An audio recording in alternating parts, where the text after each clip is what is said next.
उनके भ्राता जी थे श्री कृष्ण कुमार सक्सेना, उनके पुत्र हैं जय सरदार जी, आनंद सरदार जी और भी हैं। तो इन्होंने पुस्तक लिखी है, बड़ा परिश्रम करके। वेद परिचय उसका नाम है।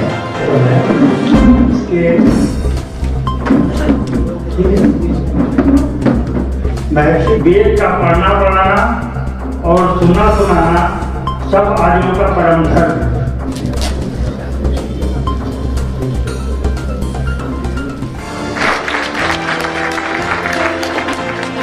और आप देख रहे हैं हंगामा टाइम्स। हंगामा टाइम्स जिस तरह से आपको दिखाता है उत्तर प्रदेश की राजधानी लखनऊ में क्या खास हो रहा है। तो इस समय हम लोग ऐशबाग में जहाँ पे ये आप स्क्रीन पे देख रहे हैं, ये जो है आर्यव्रत वेद सम्मेलन हो रहा है, DAV कॉलेज में हो रहा है, जहाँ पे प्रमुख रूप से कई आचार्य आए हुए हैं। आचार्य आर्य नरेश जी आए हुए हैं, तो उनसे बात करेंगे कि आज के कार्यक्रम के बारे में वो क्या कहेंगे। साथ में डॉक्टर वागीश आचार्य भी हैं, तो उनसे भी हम बात करेंगे कि कार्यक्रम के बारे में वो क्या कहेंगे। साथ में संयोजक आचार्य रूपचंद दीपक जी हैं, तो उनसे ही बात करेंगे कि कार्यक्रम के बारे में क्या कहेंगे। तो आइए चलते हैं अंदर, आपको पूरे कार्यक्रम को दिखाते हैं कि आज के दूसरे दिन के जो कार्यक्रम है आर्यव्रत वेद सम्मेलन को लेकर के यहाँ पे मुख्य रूप से क्या क्या हो रहा है। तो अंदर लेके चलते हैं कि आज के कार्यक्रम में प्रमुख रूप से क्या है। एक है अधिक से अधिक सुख और दूसरा है दूसरों से ज्यादा सुख, तीसरा है पूर्ण सुख, चौथा है सारा का सारा सुख। इसमें से दो बातें, सुख से जुड़ी हुई दो बातें दुख की ओर ले जाएंगी और दो बातों को समझकर संसार के पदार्थों का उपभोग करने से आप सुख प्राप्त करेंगे। कौन कौन से दो दुख की ओर ले जाएंगे? तो पूर्ण सुख और सारा का सारा सुख, इसमें क्या अंतर है? किसी ने 3 रोटी खाई, पेट भर गया, किसी ने 12 रोटी खाई, पेट भर गया। किसका सुख पूर्ण है? एक ने सोने के कप में या बेल्जियम से मंगाई हुई क्रॉकरी में चाय पी और एक ने मिट्टी के कुल्हड़ में या टूटे कप में। कप रेस नहीं रहा लेकिन उसका हैंडल टूटा हुआ है, ऊपर से थोड़ा चटका है, भद्दा सा दिख रहा है, साफ सुथरा है। किसका चाय पीने का सुख पूर्ण है? नहीं, ये कप की क्वालिटी पर नहीं, चाय की क्वालिटी पर निर्भर करेगा। लोग चाय की क्वालिटी छोड़कर कप की क्वालिटी में उलझ गए। ये दुख का कारण है। अच्छा, हम आपको दिखा रहे DAV कॉलेज में 4 दिवसीय आर्यव्रत वेद महासम्मेलन को लेकर के लोग दूर दूर से आए। वहीं आज डॉक्टर वागीश आचार्य जी हैं जो वेदों का प्रचार प्रसार विदेशों तक कर रहे हैं, तो उनसे हम बात करेंगे कि जो 4 दिवसीय कार्यक्रम आज हो रहा है तो उसके बारे में क्या कहेंगे। सर, आपका बहुत बहुत स्वागत है हमारे हंगामा टाइम न्यूज़ चैनल में।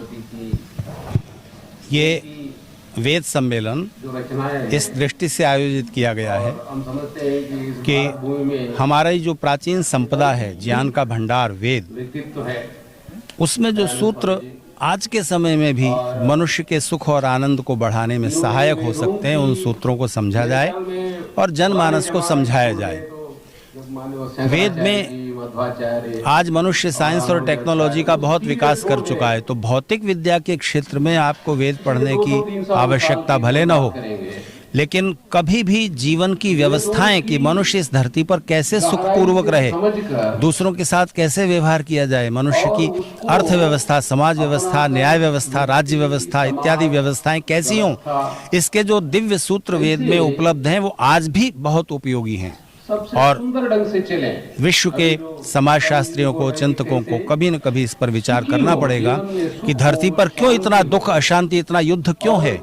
साइंस और टेक्नोलॉजी का विकास हम कर रहे हैं, लेकिन उस टेक्नोलॉजी का उपयोग किस दिशा में हो रहा है? मनुष्य को मारने के लिए कितने वैज्ञानिक लगे हुए हैं रोज नए नए उपकरण बनाने के लिए, और सुख पहुंचाने के लिए कितने हो रहे हैं? आप रेशियो निकाल लीजिए। तो कहीं ना कहीं कोई चीज छूट रही है। और जो सबसे बड़ा जो मनुष्य का लक्ष्य है वो आनंद की प्राप्ति है। सुख से ज्यादा बड़ी चीज है आनंद। उसको पाने के क्या उपाय हैं, तो उसके बारे में वेद में बहुत दिव्य सूत्र और निर्देश दिए गए हैं। उनको जानने, समझने और समझाने का उपक्रम इस कार्यक्रम में किया। आपने बहुत सरलता से लोगों को समझाया, भोजन का उदाहरण दे करके, चाय का उदाहरण दे करके, किस तरह से आप उचित खाएंगे तो अनुकूलित जिएंगे, इसके बारे में क्या कहेंगे? जी देखिए, संसार के सुख सब अच्छे हैं। ईश्वर ने सारे पदार्थ सबके सुख के लिए बनाए, लेकिन इन्हें दुख में बदल लेता है इंसान। दूसरों से ज्यादा सुख मुझे मिल जाए, सारा का सारा सुख मैं ही समेट लूं, इस कोशिश में मनुष्य का दुख बढ़ रहा है। पूरा सुख हर एक पा सकता है, अधिक से अधिक सुख पाने का हर एक को अधिकार है, लेकिन जैसे ही दूसरों से कंपेयर करने लगोगे, दूसरों से ज्यादा सुख, वैसे ही आपको अपनी कार, अपनी पत्नी, अपना पति, अपने कपड़े, सब कुछ फीका लगेगा। कहीं ना कोई आपसे आगे होगा। इसलिए उस जाल में ना उलझें और जीवन के अधिक से अधिक सुख प्राप्त करें। तो 4 दिवसीय कार्यक्रम में जहाँ पे हम आपको दिखा रहे हैं कि कहाँ कहाँ से लोग आर्यव्रत वेद सम्मेलन में आए हुए हैं, वहीं पे आज एक पुस्तक विमोचन भी हुआ है। तो पुस्तक का नाम जो है, जो पुस्तक विमोचन जिन्होंने करी है और जिनकी पुस्तक है, उनका नाम है वेद प्रकाश, और उनकी पुस्तक का नाम है वेद परिचय नामक पुस्तिका का आज जो है विमोचन भी हुआ। तो उनसे हम बात करेंगे कि वेद परिचय में आखिर ऐसा क्या है जो जन जन तक पहुँचाने की वो कोशिश कर रहे हैं। तो आपका बहुत बहुत स्वागत। तो वेद परिचय जो पुस्तिका है आपका, जिसका विमोचन हुआ है जो है यहाँ पे आए हुए आचार्यों द्वारा, तो उसमें ऐसा क्या है जो जन जन तक पहुँचना आवश्यक है? वेद की प्रसिद्धि और ख्याति वो तो सिद्ध है, उसके विषय में कोई शंका या वो नहीं है। लेकिन प्रसिद्धि के साथ में एक बड़ी समस्या ये है कि उसके बारे में भ्रांतियाँ बहुत हैं कि वेद क्या है। नाम तो प्रसिद्ध है, लेकिन उसका कंटेंट जो है वो सर्वथा अप्रसिद्ध है या भ्रांत है। तो मैंने इस पुस्तक के माध्यम से ये बताने की कोशिश की है।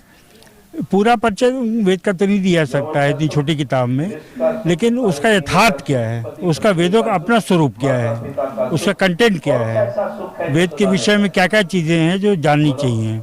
आजकल के जो युवा है उनको तो ये भी नहीं पता कि हमारे कितने वेद होते हैं।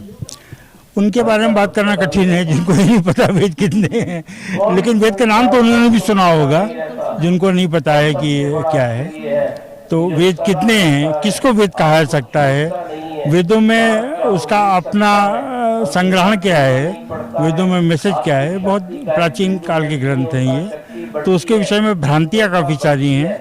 उन भ्रांति को दूर करने के लिए, उनका परिचय देने के लिए और लोगों को इससे जोड़ने के लिए ये मेरा विचार था। यानी कि वेद प्रकाश के द्वारा वेद परिचय का प्रकाश जन जन तक पहुंचाने के लिए उन्होंने एक पहल कर दिया है, और आगे भी उनके द्वारा ऐसे वेदों के प्रकाश को और फैलाने की तैयारी होती रहेगी। तो जिस तरह से हम आपको दिखा रहे हैं कि 4 दिवसीय कार्यक्रम का दूसरा दिन है, तो हमारे साथ में आचार्य जी हैं, तो उनसे हम बात करेंगे कि आज के दूसरे जो दिवसीय कार्यक्रम है तो उसके बारे में क्या कहेंगे। तो आचार्य जी आपका बहुत बहुत स्वागत। प्रत्येक आत्मा को सबसे बड़ा आनंद, स्थायी सुख केवल ईश्वर से मिलता है, और वो ईश्वर एक है जिसका मुख्य नाम ओम है। उसी का जप ब्रह्मा, शिव, राम और कृष्ण करते थे। ये लोगों को बताया है कि आप उलझनों से बचो और कोइंसिडेंस से बचो। कोइंसिडेंस चमत्कार नहीं है। एक पेड़ पर कौवा बैठा था, हवा चलने लगी तो नीचे लोग बैठ के बात कर रहे थे, तो किसी बुजुर्ग ने कहा इसको उड़ाओ। उसने पत्थर मारा, कौवा उड़ गया। कौवे के उड़ते ही पेड़ गिर गया। काकतालीय न्याय बोलते हैं इसको, बोलते हैं कोइंसिडेंस। जिसने पत्थर मारा उसने कहा क्यों उड़वाया भाई, वो तो देवता था, उसके कारण पेड़ रुका था। पेड़ का गिरना और कौवे का उड़ना एक काल में हुआ। इसका मतलब ये नहीं कि पेड़ कौवे कारण रुका था। गाड़ी रुकी हुई थी, बच्चे ने थोड़ी देर बाद माँ के पास बैठा था, उसने गाड़ी थपथपाई, गाड़ी चल पड़ी। तो वो माँ कहने लगी देखो मेरी बेटे ने गाड़ी चला दी। ये घटनाएं जब घटती हैं, इनको बाबाओं के साथ मत जोड़ो। आपका पुरुषार्थ, आपका सात्विक भोजन, आपका प्रतिदिन किया हुआ यज्ञ आपको भगवान से मिलाता है। और देर तक जो काम आप करते रहते हैं, परोपकार का काम करते हैं, उसका फल तो एक दिन मिलता ही है।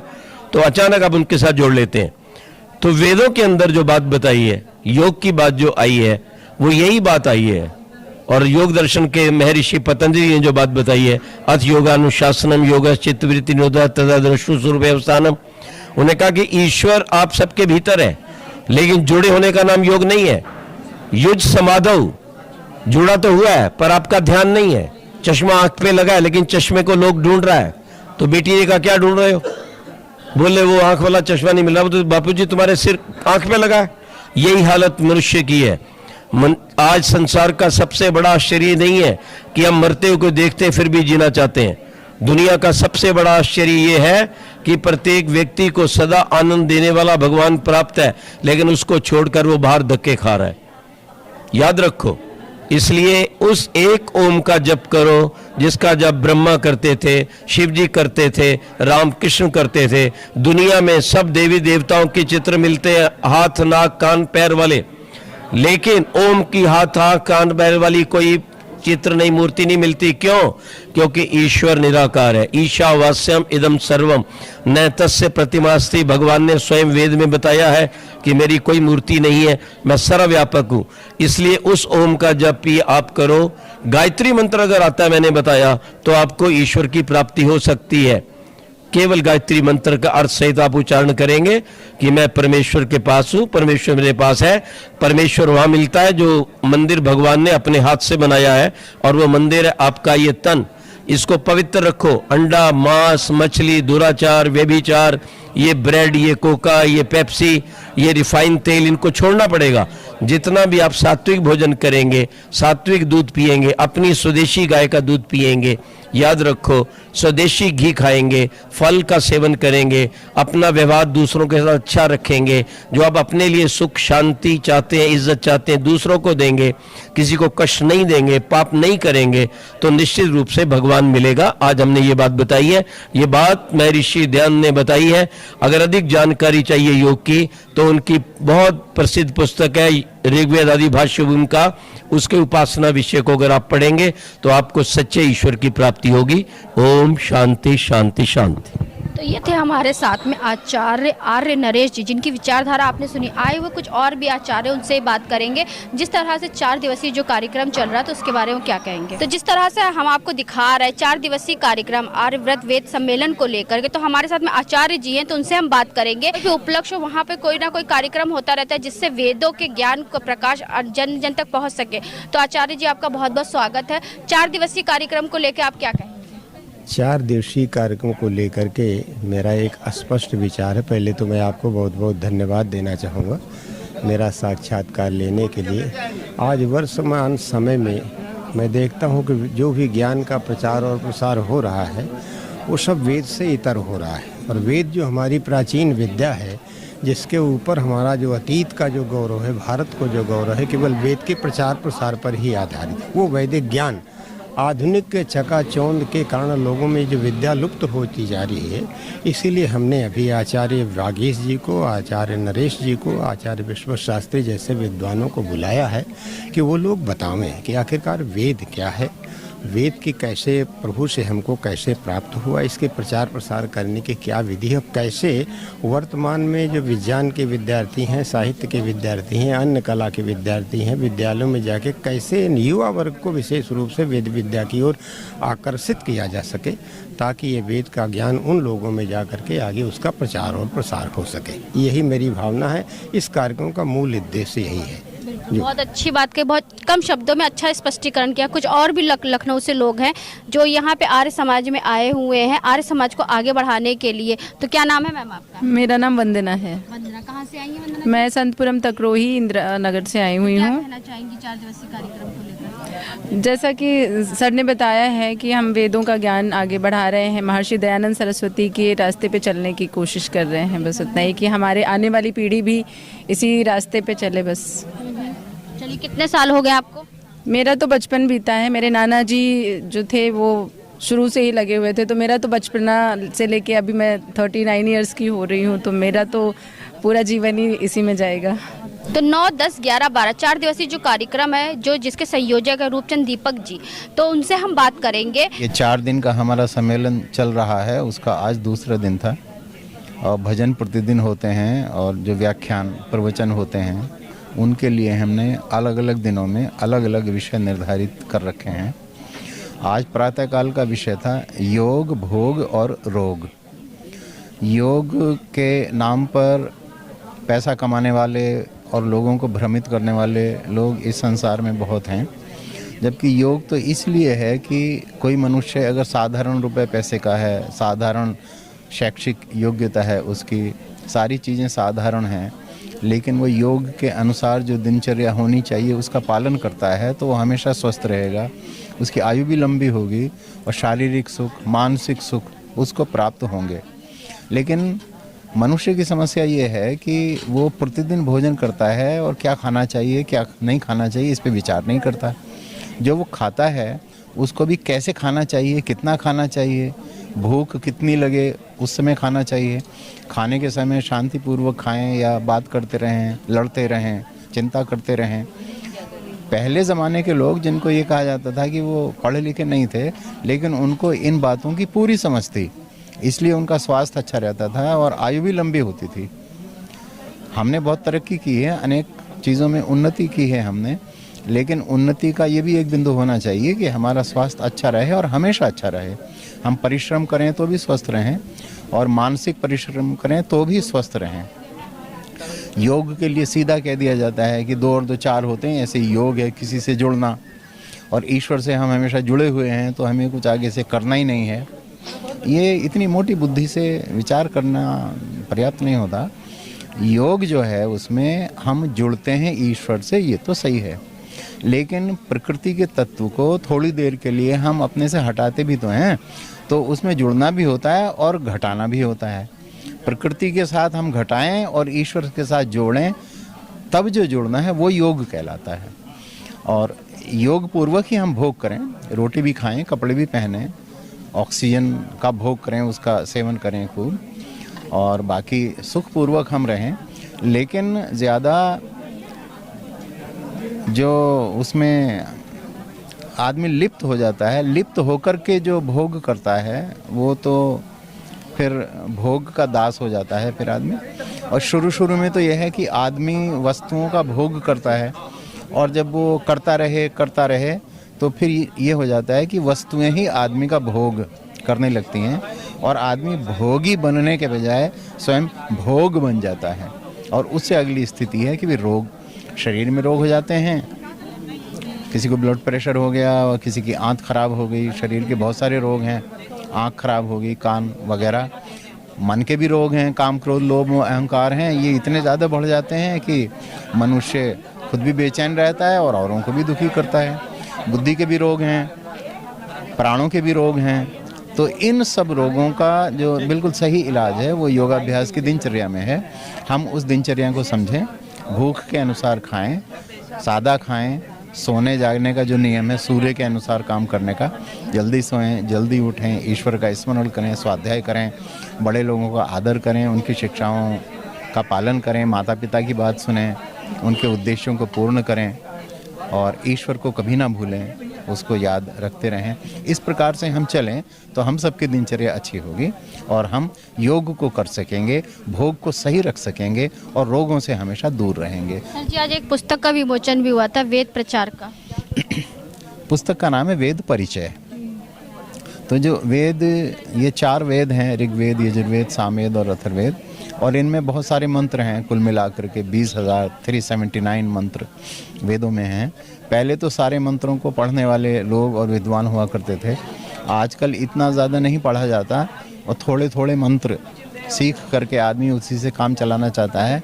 विद्वान लोग भी ऐसा ही करते हैं, थोड़े से मंत्र वो चुनते हैं और जो वेदों के सिद्धांत हैं, संसार के सिद्धांत हैं, बंधन के और मोक्ष के सिद्धांत हैं, गृहस्थ जीवन के और संन्यास आदि जीवन के सिद्धांत हैं, वेद मंत्रों को लेकर इनके सिद्धांत समझाते हैं विद्वान लोग।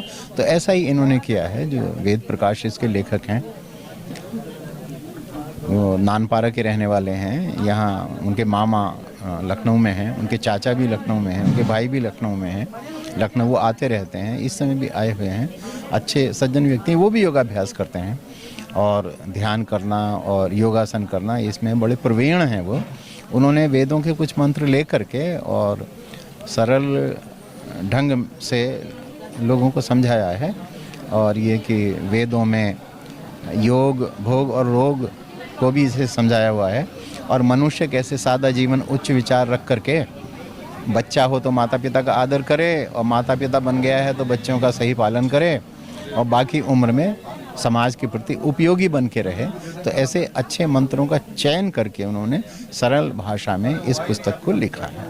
आचार्य डॉक्टर वागीश जी भी आए हुए थे, जो कि विदेशों में अपने वेदों का प्रचार प्रसार कर रहे हैं, तो उसके बारे में क्या कहेंगे? आचार्य वागीश जी गुरुकुल के पढ़े हुए हैं, और जो मॉडर्न विद्या है इसका भी काफ़ी अध्ययन उन्होंने किया है।